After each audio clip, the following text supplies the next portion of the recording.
So imagine walking into a clothing store, right?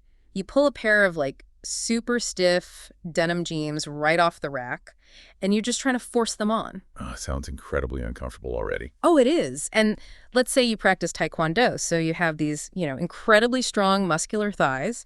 You yank these jeans up, and immediately they just cut off your circulation. I mean, they are completely suffocating your legs. Right, yeah. And if you try to size up so they actually fit your thighs, the waist ends up being laughably huge. Exactly. You'd have to cinch it together with a belt until it looks like a drawstring garbage bag or something. Yeah, not a great look. Not at all. Now imagine instead of just taking those jeans off and finding a different brand, you decide to wear them every single day for like 40 years. You just accept the pain and that terrible fit as, the way things are.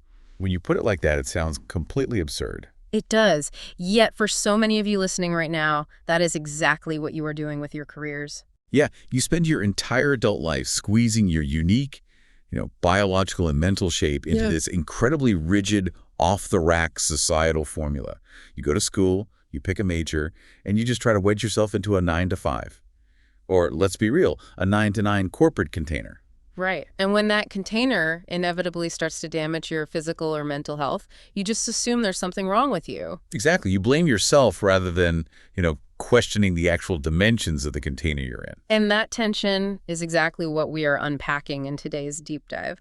We are looking at some incredible source material based on a fascinating audio interview with a strength and conditioning coach named John. Yeah, and I think he sometimes goes by Jayson in the audio, just for clarity. Right, good catch. Yeah. And he didn't just switch jobs or, pick up a new weekend hobby.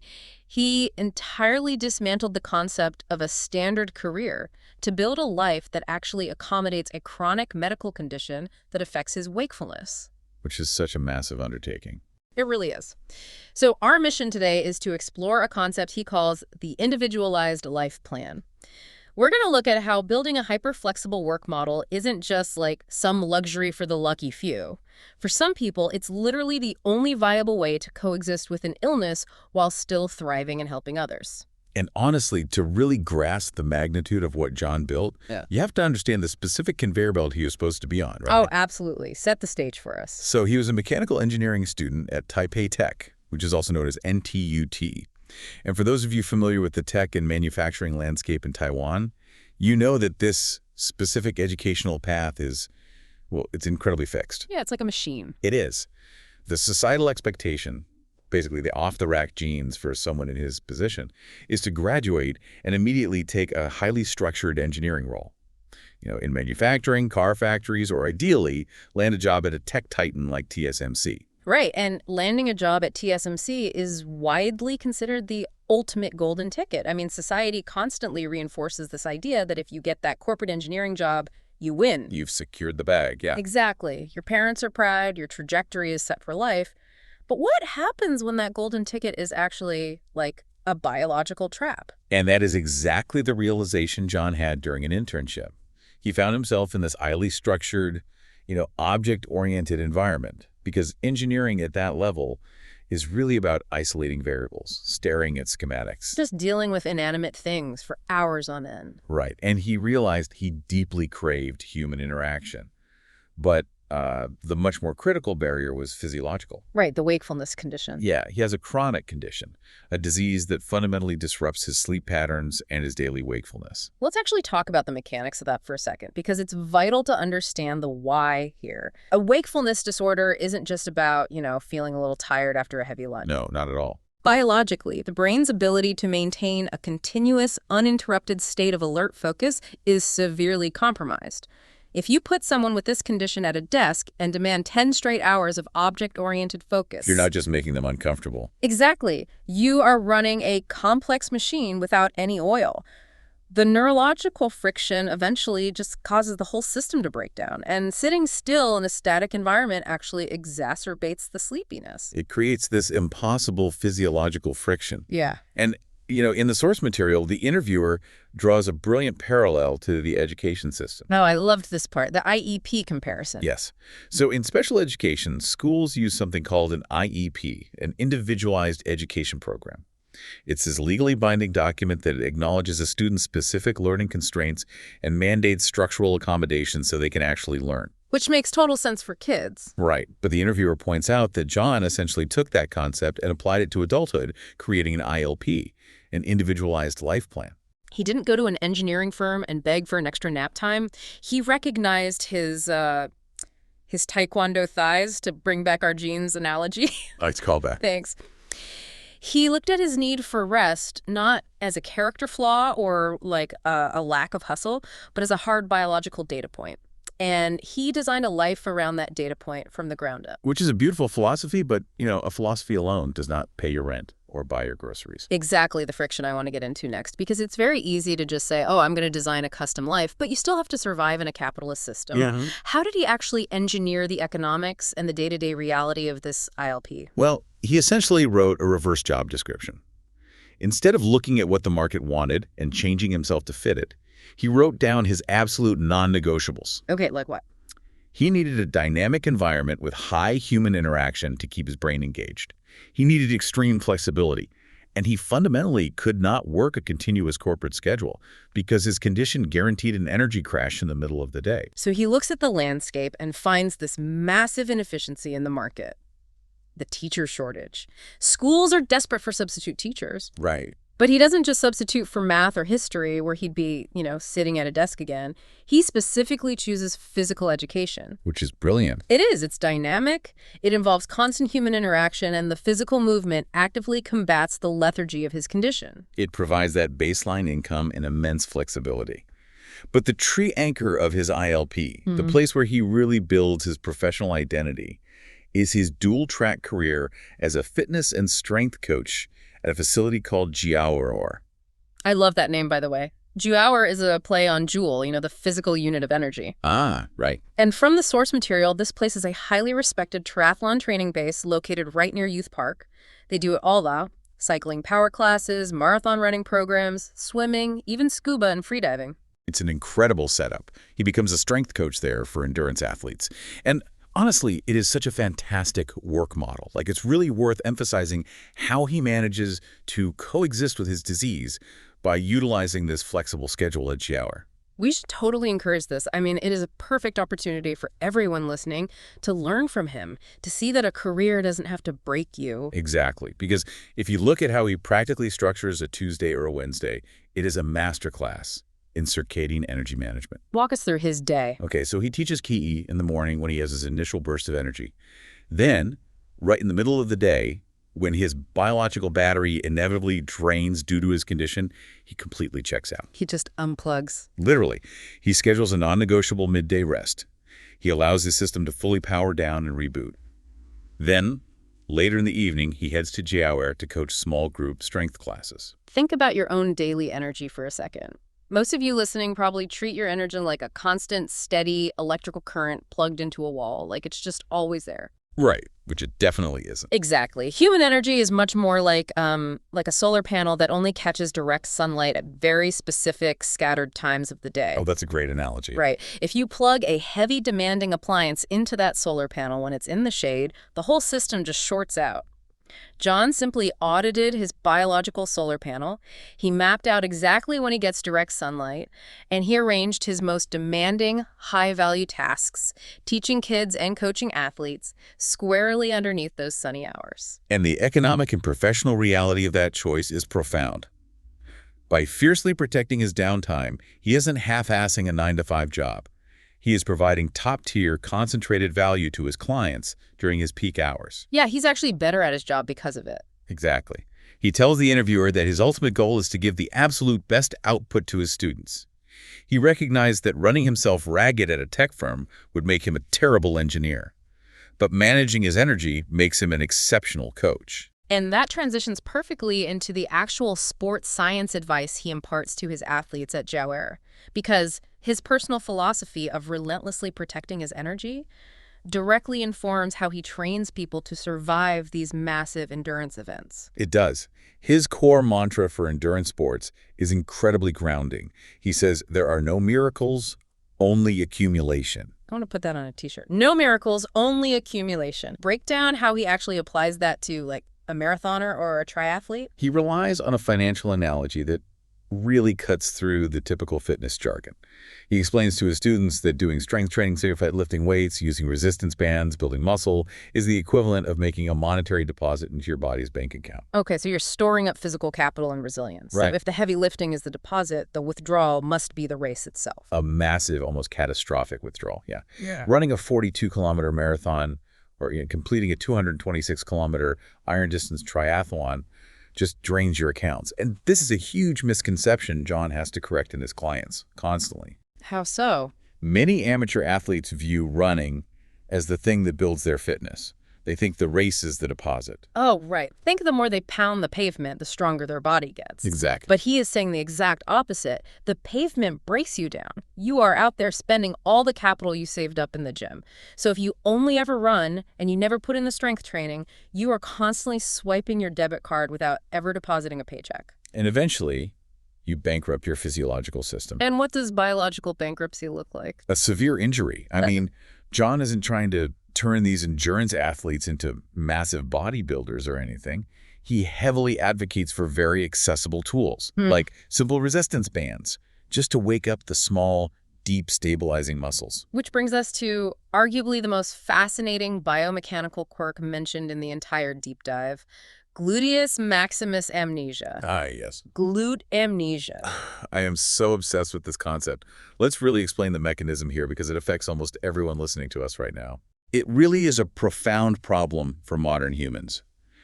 The biomechanics of glute amnesia go right back to our earlier discussion about that off-the-rack societal formula. Right, the 9-to-5 container. Yeah. Society demands that you sit in a rigid office chair for 8 to 10 hours a day. When you sit in that L shape for hours on end, the muscles on the front of your hips, your hip flexors, are maintained in this constantly shortened, tight position. And the human body is nothing if not ruthlessly efficient. If the front of your hip is permanently tight, the opposing muscles on the back of your hip, your glutes, are constantly stretched and lengthened. And over time, the neurological connection just weakens. The brain literally stops sending the electrical signal to contract that muscle. It's a process called reciprocal inhibition. Your butt literally forgets how to work. It really does. So consider what happens when that office worker decides to become a weekend warrior and go run a 10K on a Saturday morning. Oh, boy. The primary engine for human running is the gluteus maximus. But because of their lifestyle, their engine is completely asleep. When they start running, the body still has to move forward somehow, so it forces secondary muscles like the lower back and the stabilizers around the knees to take over the massive workload of propelling the entire body. They're basically bankrolling a high-cost activity using the wrong anatomical bank accounts. Exactly. And the knees and the lower back simply do not have the funds to cover a 10K, so they snap. They get injured. And the cure John provides is conscious, targeted activation. He uses those resistance bands not to build bulk, but to reestablish the neurological connection. He forces the brain to remember how to fire the glute before the athlete ever takes a single step on the track. You know, it is impossible to talk about the biomechanics of glute amnesia without seeing a direct parallel to our psychological state. Oh, interesting. How do you mean? Well, just as your muscles atrophy and forget how to fire from sitting in an office chair too long, your mind can develop what I'd call life amnesia. Life amnesia. Walk me through the mechanism of that. It's the exact same concept of reciprocal inhibition, but applied to your agency. Think about it. If you spend decades stuck in the exact same societal routine, someone else dictates what time you wake up, someone else dictates when you eat lunch, someone else tells you what your daily output should be. Right. Your independent decision-making muscles are kept in this passive, lengthened state. You literally forget what you are actually passionate about. Your passion muscles shut off. Because the corporation is making all the structural choices. Your ability to make independent lifestyle choices neurologically atrophies. Yes. You try to take a step toward a dream, maybe starting a side business or redesigning your schedule to deal with an illness like John did, and you pull a mental hamstring. That is such a vivid way to put it. You just get overwhelmed and retreat back to safety because you haven't flexed the muscle of personal agency in years. What John did by creating his individualized life plan was grab a psychological resistance band. He woke up his deep needs. He really did. Creating that ILP makes navigating life's heaviest challenges manageable because you are actively turning the right systems back on. And honestly, seeing how he models this at Jaware is so encouraging. It's proof that you can balance a career, a health condition, and still do great work. Yeah, and that active engagement dictates how he views his entire future. When the interviewer asks John about his long-term goals, his answers provide a pretty stark contrast to how most of society defines success. What does he say? Professionally, he wants to become a more advanced coach. He mentions wanting to open his own dedicated running studio eventually, but he draws a hard line in the sand. His absolute non-negotiable priority is his physical health. It's just so refreshing to hear. He explicitly states that without his health, nothing else matters. A running studio is totally useless if your body is failing you. No, look, health is wealth is a total cliche. We see it on, inspirational posters in the very office break rooms that are causing our glued amnesia in the first place. Yeah, irony at its finest. But society's actions dictate the exact opposite order of operations. We are heavily conditioned to secure the money, climb the ladder, buy the property, and then supposedly when we hit 65 and retire, we will finally have the time to focus on our health and our passions. And the source material is adamant about dismantling that specific fallacy. It heavily warns against postponing your dreams until retirement. Why? Because it might be too late. Exactly. Because by the time you reach that finish line, your biological bank account might be utterly depleted. You might finally have the time and the financial wealth, but the physical energy required to actually enjoy your life is just gone, leaving you with nothing but regret. Yeah. You essentially sacrificed your internal machinery for external validation. I'm going to push back here a little because I know exactly what the listener is thinking. Okay, let's hear it. If you are listening to this deep dive on a crowded train during your morning commute, it is incredibly easy for us to sit behind these microphones and say, prioritize your health, step off the treadmill, follow your dreams. But the average person is caught in a relentless hustle culture. They have a mortgage, they have kids who need braces, they have car payments. Stepping away from a formulaic, predictable salary feels reckless. It feels terrifying to leave the safety of the off-the-rack life. And that fear is entirely justified. Hustle culture isn't just a mindset. It is a very real financial reality that demands our participation. Right. But understanding that reality is what makes John's approach so remarkable. He didn't just quit engineering and sit on a beach hoping the universe would magically provide for him. He still had to work. Yeah, he executed a brilliant piece of risk management. He analyzed his biological constraints, his wakefulness condition, and he engineered a highly specific dual-track work mode that pays his bills while fiercely protecting his health. He found the sweet spot. He didn't abandon his responsibilities. He just refused to be responsible in a manner that systematically destroyed him. Perfectly said. He optimized his life for joy and sustainability in the present moment. And, the ultimate proof of his philosophy in action is how he approaches his own athletic endeavors. Oh, the triathlon. Yes. He tells the interviewer he is actively preparing to participate in the CT Challenge Taiwan. It's this massive charity sprint triathlon down at Flowing Lake in Taitung. Flowing Lake is a gorgeous venue for a race, by the way. But notice how he frames this event. He isn't out there grinding his joints to dust to win a plastic medal or to, beat someone else's time. Not at all. He actually jokes in the interview that races are just an excuse to trick you into training. That's hilarious and so true. He is using the Challenge Taiwan event purely as a psychological catalyst to ensure he keeps making those daily health deposits. He's doing it for charity, he's doing it to stay engaged with his body, and he's doing it joyfully. It really is the embodiment of his accumulation mantra. So let's zoom all the way out. What does this all mean for you, the listener? John's story is deeply specific. He's a guy navigating a sleep condition by becoming a fitness coach at Jaware in Taiwan. Which, again, is an amazing model to learn from. Absolutely. But structurally, what we are really looking at here is a universal blueprint. It is a fundamental challenge to the default way we are taught to construct our adult lives. It's a blueprint for assessing your own constraints without judgment. Yeah. John didn't fight his biology. He used it as the foundational architectural constraint for his life. By doing so, he built a resilient, flexible reality where he thrives, he impacts younger generations, and he never has to apologize for needing rest. He recognized that the off-the-wrap genes were cutting off his circulation, so he learned how to tailor his own clothes. Exactly. And that leaves us with a staggering question to consider. Think about the sheer amount of time, energy, and anxiety you've spent in your life optimizing your resume. We agonize over the formatting, we curate the perfect buzzwords, and we contort our past experiences just to make sure we look like the perfect fit for the job market. We spend decades trying to prove to the job that we are worthy of it. But when was the last time you ever optimized a job for your biology? Seriously, think about your current daily routine.